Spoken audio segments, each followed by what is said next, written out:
Hello and welcome. My name is Alan, and we are here for the news and politics of the day. This is for Sunday, December the 3rd, 2023. This will be a short episode because there wasn't a whole lot to pick up. Yeah. We'll start off with a story we have here from the Associated Press. 3 commercial ships hit by missiles in Houthi attack in the Red Sea. U.S. warship downs 3 drones. So, yeah, this was from Dubai in the United Arab Emirates. Ballistic missiles fired by Yemen's Houthi rebels struck 3 commercial ships Sunday in the Red Sea, while the U.S. warship shot down 3 drones in self defense during the hours long assault, the U.S. military said. The Iranian backed Houthis claimed 2 of the attacks.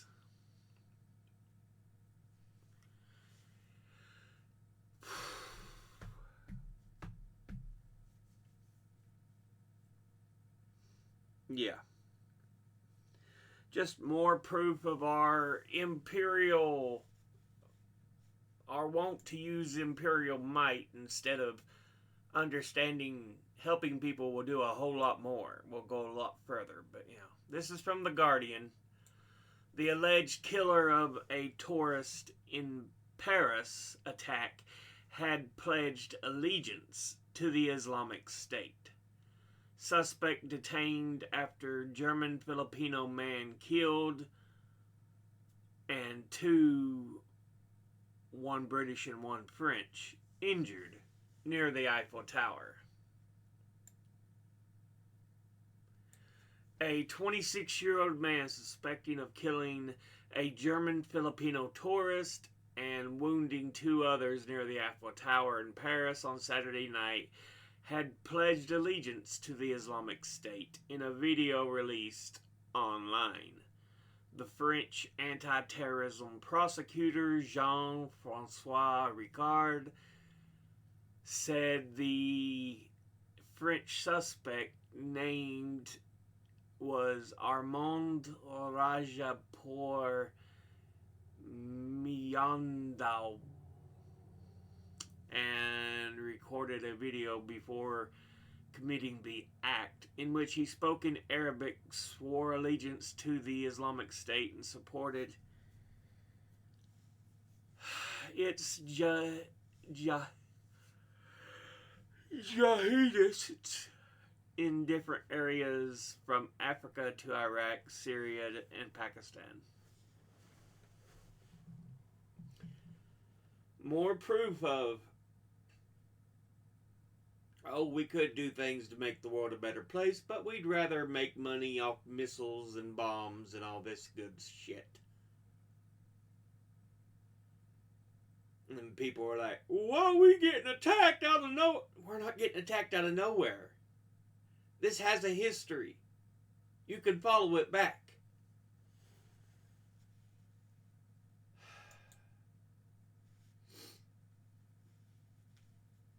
Okay, this is from military.com. Dozens of troops suspected of advocating overthrow of the U.S. government, new Pentagon extremism report says. Yeah, that's carrying shields covering their faces and holding upside down U.S. flags. Marchers with the alt-right neo-Nazi group Reclaim America chant the phrase Reclaim America while marching near the Capitol on Sunday, May 13th, 2023 in Washington.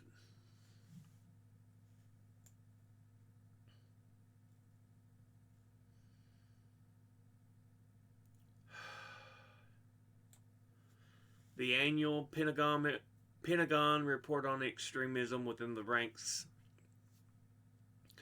reveals 78 service members were suspected of advocating for the overthrow of the U.S. government, and another 44 were suspected of engaging or supporting terrorism.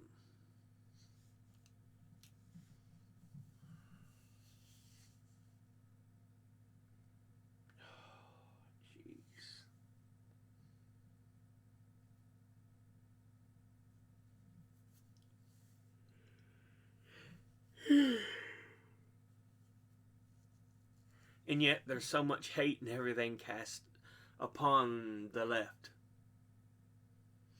But you notice it's all, 9 times out of 10, it's going to be someone on the right, far right, who does this kind of stupid shit. Oh, dear God.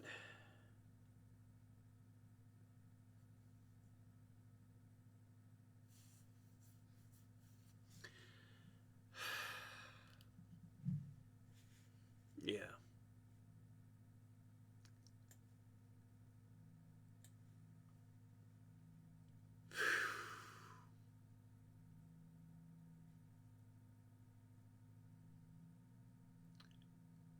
And it's because we've allowed news groups to tell bullshit, or groups that claim their news to tell bullshit without ramifications. This is from Reuters. UN says Israel will not renew visa for top aid official. Oh, Jesus fucking hell. Really? Because you've got disagreements with the fucking UN, you ain't going to renew the...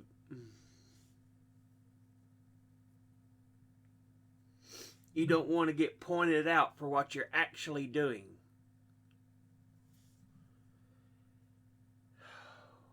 Fucking hell. Okay. Whatever. This is a video, I think, that's very good. Pause. Anytime we can show the bullshit that comes with capitalistic greed is always good. Good story of how bankers are a BS profession.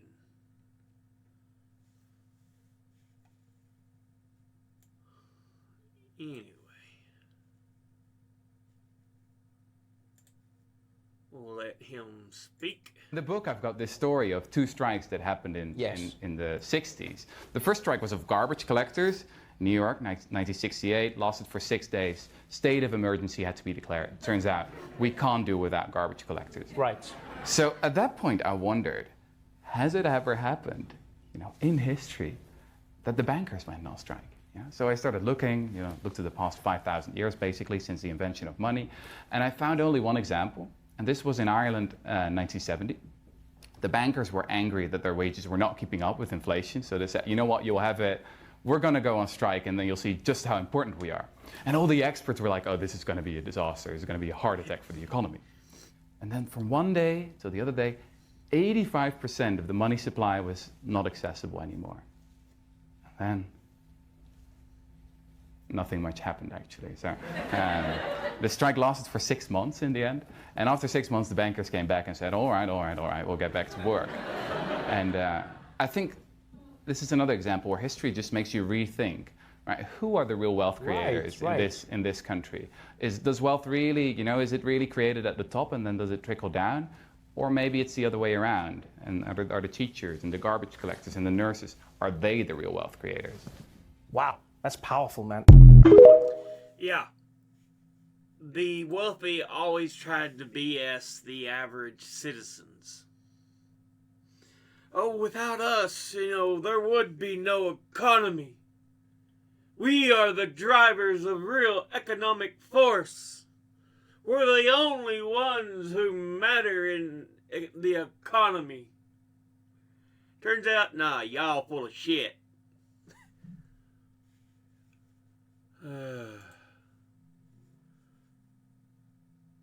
with whoa, with the president of the Islamic University of Gaza and his entire family are amongst those murdered in the Jabalia massacre today.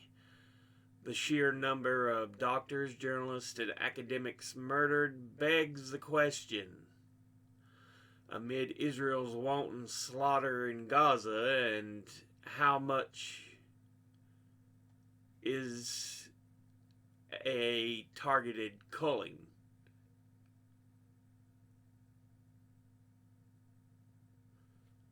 Let me pause you here, dude. Turn the sound on. Move you back to the beginning. There's a clear pattern that Israel is targeting the best and brightest of Gaza. They are going, as you said, they're going after everyone who might provide a way of living a human life in Gaza. So they're going after lawyers, they're going after medics, they're going after teachers and journalists. Yes, well, one of the most, it's also horrific, it's beyond words, but Al Jazeera was shut down in Israel, and then the day after, they bombed and killed the family of the Al Jazeera correspondent in Gaza. So that was a statement. It was saying... To me, it shows nothing more than the fact that Israel has the ability to be more precise in their strikes, but no, it isn't about precision. They're just wanting to kill. Period. That's it. They're wanting to destroy the Palestinian population of Gaza, whether through genocide or they end up leaving. That's it. Done. They do targeted strikes when they want to show that, don't try to pull bullshit with us. When people actually stand up to them. We will kill your family. They didn't even kill him. They killed his family. So I think this is part of what needs to change is the narrative is that this is none of these are mistakes, that they're targeting the best and brightest of Gaza because they want to destroy any remnants of human life in Gaza. They want to make it unable to live. So I just wanted you guys to talk about what you think Israel's goal is. Well, actually, they also target the peace activists. And it's shocking, even those who call for peace, they're targeting them. For example, they targeted my friend Ahmed Abartima, the founder of the Great March of Return. He is my best friend, and he has always been one of the most vocal voices for the peaceful resistance, the unarmed resistance. And he has always called for the one-state solution. So he actually wants the Palestinians and the Israelis to live together in one land with equal rights. And they targeted him, and that was at the beginning of the war. So they targeted him, they killed 5 of his family members, and he was severely injured. Thanks God, he survived. But that's what Israel is doing. So they are targeting the peace activists, the doctors, the journalists, and everyone. And they're targeting the houses in the north and the south, and they're closing the border. So they want to send a message to the Palestinians that we are coming after you. Whether you live in a hospital or your home or a school or anywhere, you are in danger. They want to kill as many Palestinians as possible in order to intimidate others to leave their homes and finally to go to Sinai or anywhere else. And that's not a secret. They have said it on the TV on many, many occasions. So this is their master plan. Yeah. It's pretty clear. Let's get rid of those, target those who can actually present more nuance, and then just decimate the rest of the land. Period. With all the devastation we have seen, yeah. I don't believe they care about human lives because they've done their damnedest to dehumanize the Palestinians. And then they go through and they commit genocide, a massacre. You know, it's disgusting is what it is.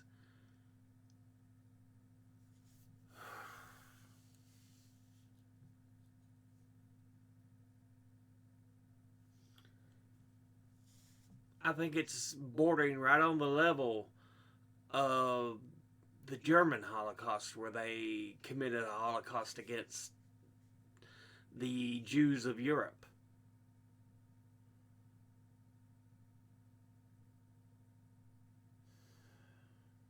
Because what they're doing is unforgivable. It really is.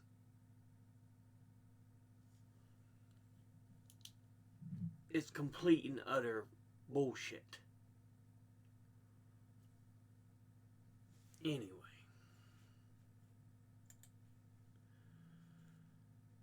Last video, because the world continues to move about outside of Israel, Gaza, Ukraine, and Russia, here is some news from Indonesia. Massive eruption claims the lives of 11 hikers in Indonesia.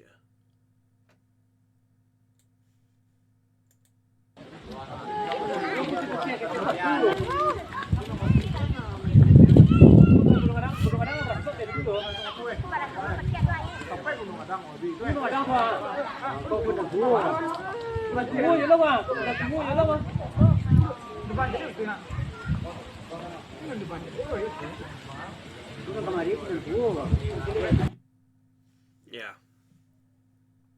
A short video, but it's just more or less showing the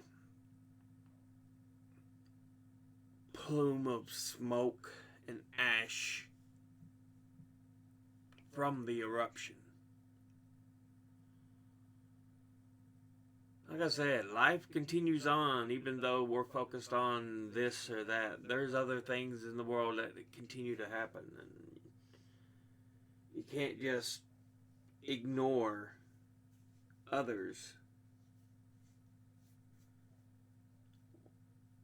while they are going on. It's not how life works. Unfortunately. You got to be aware of everything at once. But yeah.